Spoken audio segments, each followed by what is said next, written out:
Hi everyone, this is Paul here from the Magdalene Centre.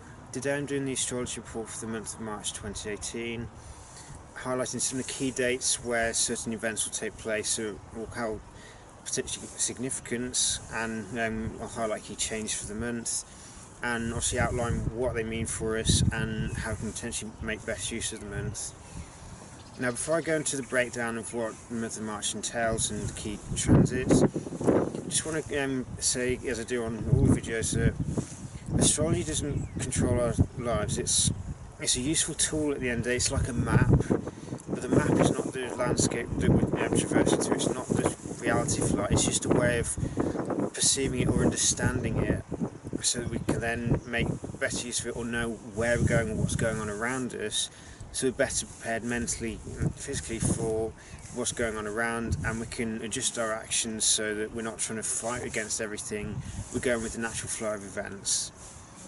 Now, I'll just outline the main events or the key dates in March. So there's quite a few. So whereas February is quite a quiet month in some respects, March is going to be a lot of change to it. So we start off on the 2nd of March, where we have the full moon in Virgo. Then a week later, on the 9th, Jupiter brings the spell of all the planets being direct to an end, where Jupiter turns retrograde in Scorpio and will not turn direct again until about the 10th of July. Then on the 17th, we have the new moon in Pisces. The following day, Ceres turns direct again, having been retrograde for the past 2 to 3 months. And on the 20th, the Sun enters Aries to bring to an end the current astrological cycle and initiate the start of a new one. And 3 days later, on the 23rd, Mercury turns retrograde in Aries. So as you can see, there's quite a lot to go through already, but I'm doing my best to give a basic outline of each one, though I will do separate videos for each one as well, so I can go into more detail on each individual event. So at the start of the month, we have the Sun in Pisces. Now, this is a time for bringing things to a closure. Pisces is the last sign of the zodiac, so whatever business we haven't wrapped up yet, this is a time for doing that. So it's a time of tying up the loose ends and letting go of what no longer serves us. There's a period of making space within ourselves, within our lives, for new beginnings to unfold when the Sun enters Aries onwards.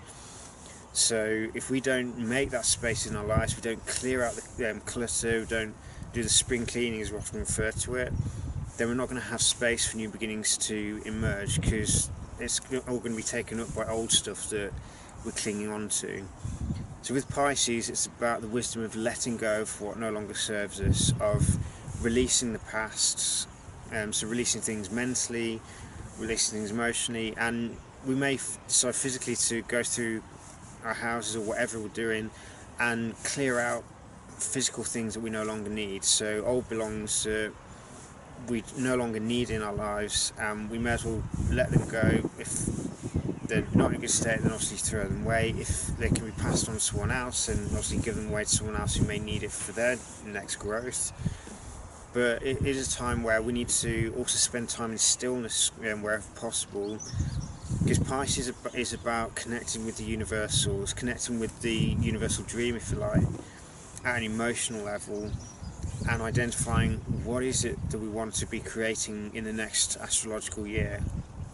So it's very important that we spend this time going through or looking at things that we want to be creating next year, and identifying what things currently in our lives could potentially obstruct that through old attachments, and let them go so they no longer have the potential to sabotage what's going on, or what we want to achieve later on. Because it's all very well and good having new dreams, having new goals, new visions, but if we don't address any of the resistance, any of the fears and doubts we may have about it, then these fears and doubts may continue to go unchecked and sabotage our well-meaning efforts to build something new in our lives. So this is the Sun's passage through Pisces up until the 20th. Now, the first event I mentioned was a full moon in Virgo. So with the Sun in Pisces being so close to Neptune at this point, and Neptune being in his home sign, the Piscean energy is very strong.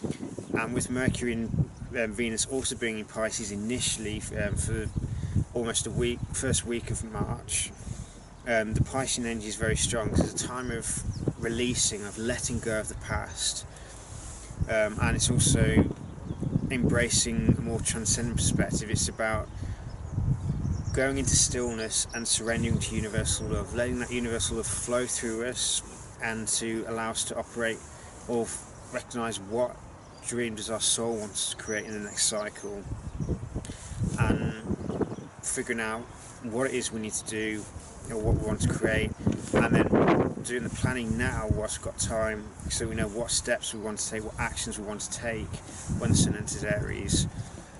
But at the same time, the Sun in Pisces is also a time where, if we're not careful, we could end up engaging in illusions, we could end up allowing addictions to take hold, because the shadow end of Pisces is things like addiction, where we're not able to connect with that universal love ourselves for whatever reason, so we seek it through substitutes. And it's also a time of where, if we're not careful, we can also engage in escapism and escape into fantasy rather than dealing with practicality. So with the full moon in Virgo, the moon is in Virgo saying, be practical, remain grounded, do not allow illusions to undermine what you're doing, do not escape or try to escape reality. If we want to change things, we have to face it, and we have to take practical, concrete steps in order to make things happen. Virgo also reminds us to deal with the health of the body and the mind, because Virgo and Pisces axis is like the house of body, mind and spirit. Pisces is the spirit, Virgo deals with body and mind. And if we help to improve the health of the body and the mind through working through Virgo, so dealing with diet, exercise, and dealing with things that create stress, and developing humility rather than allowing the inner critic to build up or to hijack us. So it's about using that compassion of Pisces to engender humility, and then use the Virgo side to keep us grounded, to keep feet on the ground whilst still having that spirit flowing through us. So it's not a time for escaping or trying to escape the body. It's a time of be anchored in the body and let that universal energy flow through us, so that it raises the vibration of the body as well. And it's not just something that's going on in the mind and potentially leading us to an ungrounded state. Now, the next one I mentioned was Jupiter turns retrograde in Scorpio. This is going to cause quite a major change in the fact that for the past 2 months, if you're someone who doesn't really include the goddess Astrology in astrology, then since the beginning of January, when Uranus turned direct, all the major planets have been in direct motion, so there's been nothing to curb the ego, if you like, or keep us to slow down, or ask us to slow down and be a bit more reflective or reevaluate things. So with Jupiter turning retrograde at this point, when Jupiter's direct, we can end up engaging in trying to spread ourselves too thin. We think we can expand into everything, and we end up engaging in projects or trying to do things which aren't actually right for who we are. And we can also, when Jupiter's direct, we can end up going with the crowd out of fear of being judged. But when Jupiter is retrograde, this is a time for turning inwards and looking at our own personal beliefs and ethics. So rather than just going with the crowd and saying the same stuff as everyone else in order to fit in, Jupiter retrograde is saying slow down and understand who you are. It's about it's going inwards to connect with wisdom rather than just blindly taking action in the outer world. Now, this all happening in Scorpio, this is also about taking that inward journey into our subconscious minds and looking at our own conditioning, looking at our own power drives, if you like, and understanding the deeper desires. And Scorpio is about making the unconscious mind conscious, so it's shining a light into the deepest and darkest recesses of the mind, and learning to accept and embrace what is there. If we judge it, it just pushes it down deeper. For it to come to the light, we have to accept those parts of ourselves. So with Jupiter turning retrograde, all that energy gets turned inwards rather than being focused outwards. And ideally, what we would do is, instead of trying to push to assert ourselves or gain power over others in the external world, it's about going inwards and connecting with the true source of power at the core of who we are. But for us to do that, we also have to face the conditioning that lies between who we think we are and who we really are. We have to face the old wounds, the old grudges, the old hurts and angers, and old inappropriate emotional patterns that formed more than likely many years ago, and we may not be conscious that it's there until someone inadvertently triggers it. It's not that person's actually done anything to us, it's just something that they've said or done is similar to something in the past, and it brings that trigger to the surface. But at the end of the day, we are responsible for identifying the triggers from our past and disarming them, of deactivating those buttons within us so people can't push them. Just, we can't expect other people to do that for us. We have to have the courage to do that ourselves. And one of the key tools for this is forgiveness. Because the thing is, lack of forgiveness undermines our own health. It's not, clinging to anger and resentment isn't healthy for us. It's something that we're all kind of programmed to do by society, because society is based on kind of like a dog-eat-dog or competition, and a lot of the drama promotes things like codependency and fancies on revenge. But vengeance doesn't do anything at the end of the day except make matters worse. If we carry on with the cycle of revenge, things continue to polarise. It's because there's a major polarisation going on in 2018. It's a continuation of what's been going on since last year, but it's going to be particularly strong this year. And Jupiter's retrograde through Scorpio gives us a 4-month window for us to work on ourselves, to go into our own internal landscape and see, where are we polarising things, where are we polarised inside, where are we holding on to judgments, where are we holding on to past pain because we think that forgiveness is weak, when actually forgiveness is, in some ways, it's a selfish act. But I don't mean selfish in it's a bad thing. We forgive other people for our own benefit. It's not to condone another person's behaviour, it's to say, well, what you did was wrong, but at the end of the day, I'm not going to allow that to hold me back anymore. I'm not going to allow myself to suffer and for you to have any power over me anymore. So I'm going to claim that power back. I'm going to let go of this old pain, and I'm going to release the tie between us. What you do from there is your choice, but I've chosen to forgive. I'm not going to allow actions from the past to hold me back anymore.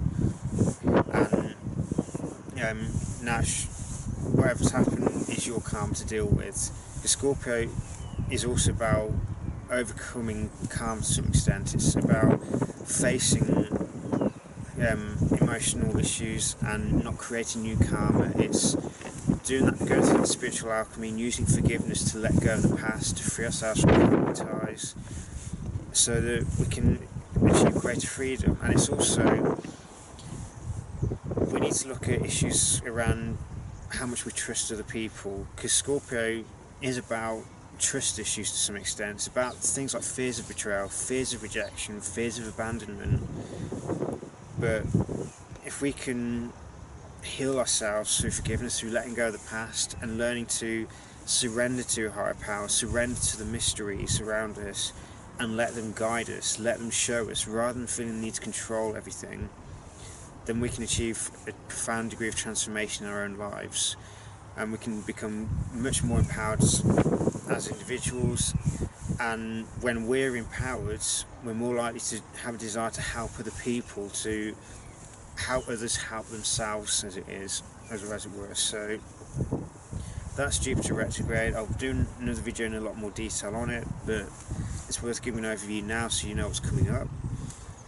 The next event I mentioned is the new moon in Pisces. So with this, it's an opportunity for new beginnings in areas ruled by Pisces. So it's things like our spiritual health, it's about our willingness to surrender old attachments, it's about our willingness to connect with universal love, and it's also overcoming any tendency to think we're not worthy of that.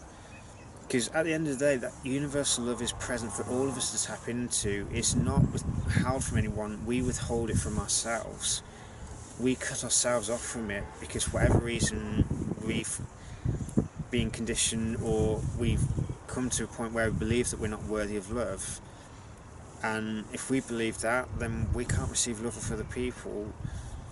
But that universal love is always there for us to connect with, but we have to do the work on ourselves. We have to let go of the egoic attachments that tell us that we're not worthy of that love, and instead spend time in stillness, because it's the ego speaks to us through that voice in our head, those nagging thoughts. And if we don't learn to, or use things like meditation to spend time in silence, we can't silence the voices in our heads altogether. We can't silence the voice of our thoughts permanently, but we can at least create space between them through meditation. We can increase the amount of silence in our mind, because silence has been proven to be beneficial and healing. When we're in periods of silence, the mind is no longer being stimulated by everything outside ourselves, and it has a chance to repair itself, to heal itself.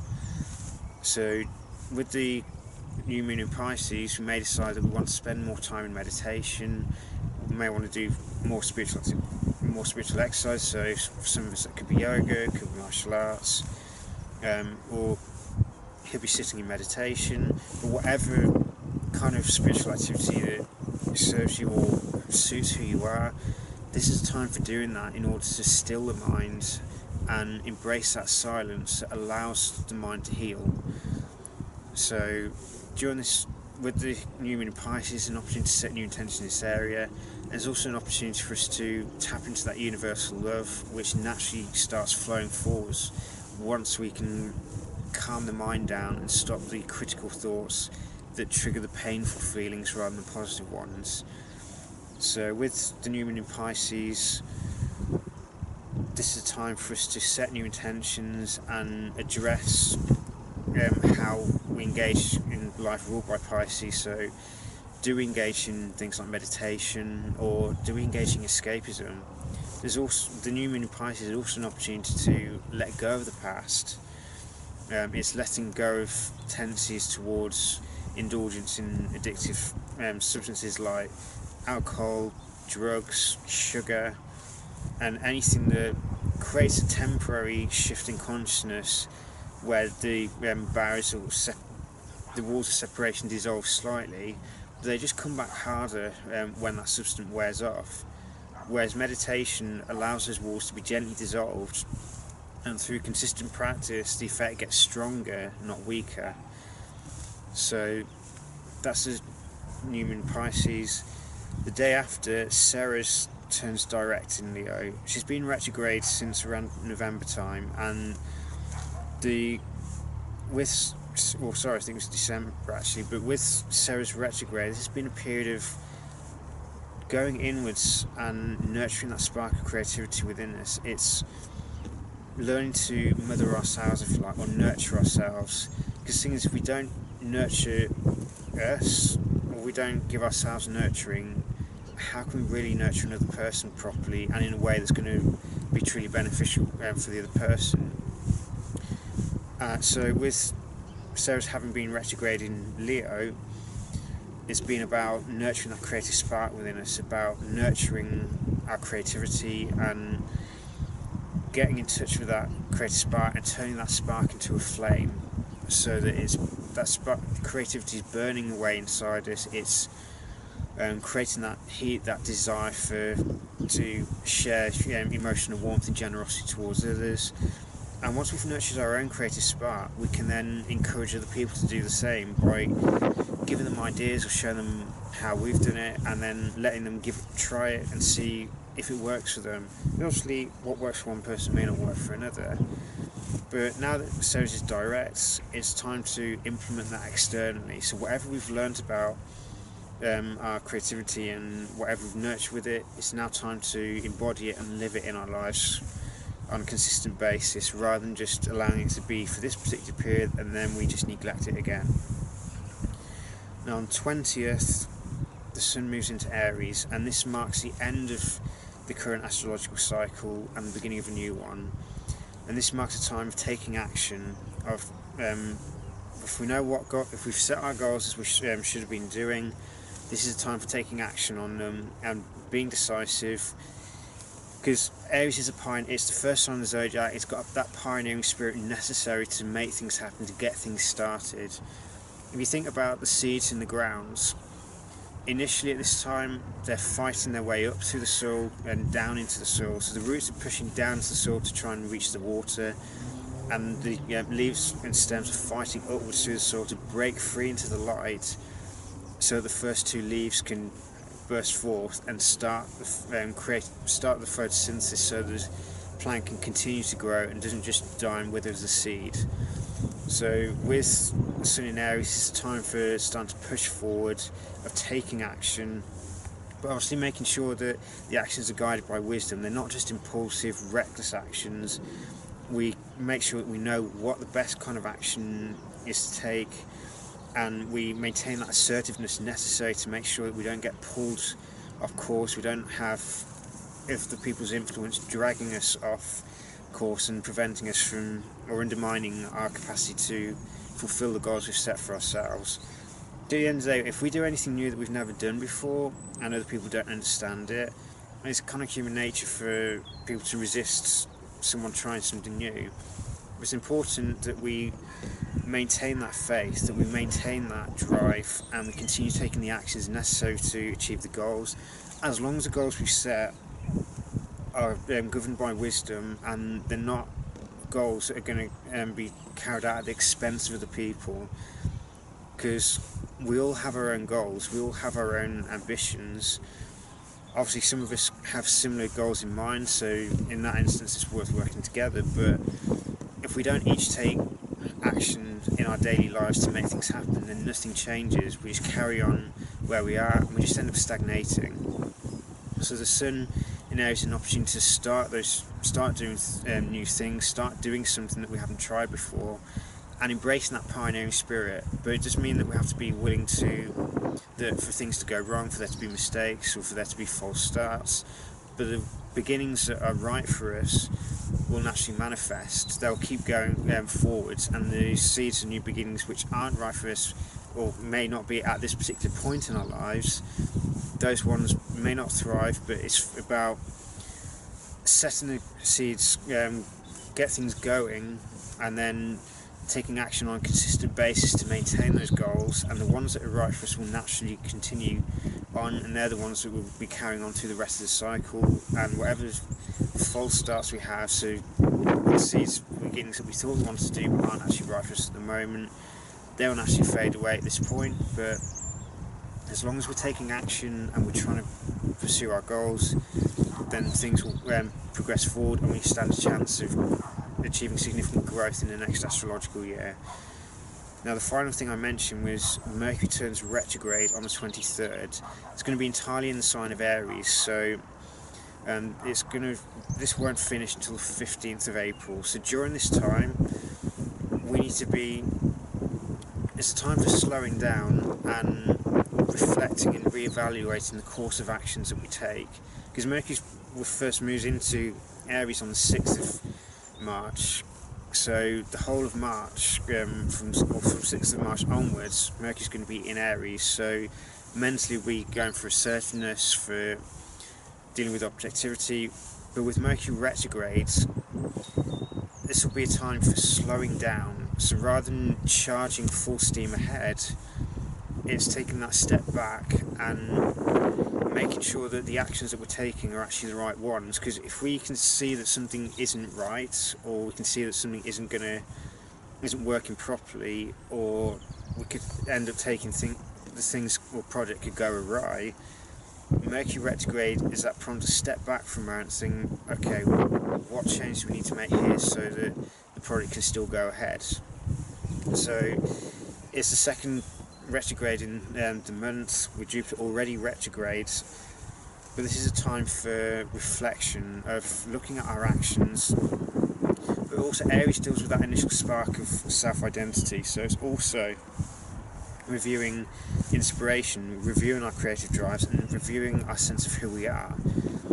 So with Mercury retrograde in Aries, this is a time for us to slow down and reflect on who we are, and make sure the actions that we're taking are actually aligned with who we are. We're not just doing something ad catch, or we're not doing something that we're doing it because other people have done it. We're making sure that the actions are actually aligned with our sense of who we are and our identity. We're not the actions we're taking are not because we're trying to pretend to be something that we're not. We're trying to copy what other people are doing because for whatever reason haven't come up with any ideas ourselves.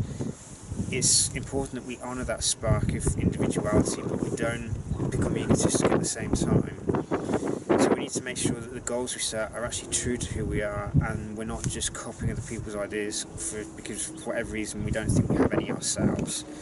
We all have the potential for new ideas, we all have that potential to have that courage for new beginnings, but Mercury retrograde may well give us pause for thought, saying, are we actually doing something because that's right for who we are, or are we doing it because we think it's right for who we are based on what we've been told, or based on who we've been told we are. So it's about making sure that our actions are guided by wisdom and not just egoic impulse. So Mercury brings that awareness, it brings that awareness to who we are, to understand that our actions are a reflection of who we are, so we need to make sure we're committing the right actions so that we're aligned with who we are to begin with, because if they're not, it's going to cause us trouble down the line. And if for whatever reason we're taking actions which don't honour our own individual spark or don't reflect who we are, then we need to pause and reevaluate what changes to our course of action we need to take, so we are actually honouring who we are and not pretending to be something that we're not. So there's a lot there in the March report. There's a lot of change taking place, and it will be a month where the energies will be slowing down significantly. So it's not all going to be charging ahead like it has been for the past month or so. It's a time that we need to slow down and make sure that everything that we're doing is guided by wisdom, ready for when the new astrological cycle starts. So this is a key time for preparation, of planning, and making sure that what we're doing is coming from the soul perspective rather than the ego, and that what we're doing is will empower us, but ideally will also serve to empower other people, if only by inspiring them to have the courage to make changes in their own lives, and having the courage to take action in the face of fear and not allow doubt and uncertainty and old fears and insecurities to come up and sabotage that. So the more we can spend time in stillness this month to make sure that we stay tuned to who we are, we stay aligned with who we are, and we know for definite the actions and goals we're setting are right for us, and we're not just doing something just because. Because if we're just doing something because we think it's right but it's not, chances are it will fail at some point because we're not being true to who we are. It's only if we're true to who we are that we will continue to take action along a certain line, because we know that it's the right thing for us as individuals, but obviously we also need to be looking at the big picture and making sure that the actions we're taking are right actions, so they're objective, they're careful, they're planned, and they're aligned with the goal at hand, and they're not going to cause problems for the people. So it's a lot to take on board for March, but maybe a wonderful month for you where anything from the past is let go to free up space within you and within your personal life to achieve new goals, and may also be the beginning of a new cycle of immense growth, immense fulfillment, and immense reward for you. So take care. May March bring you many blessings.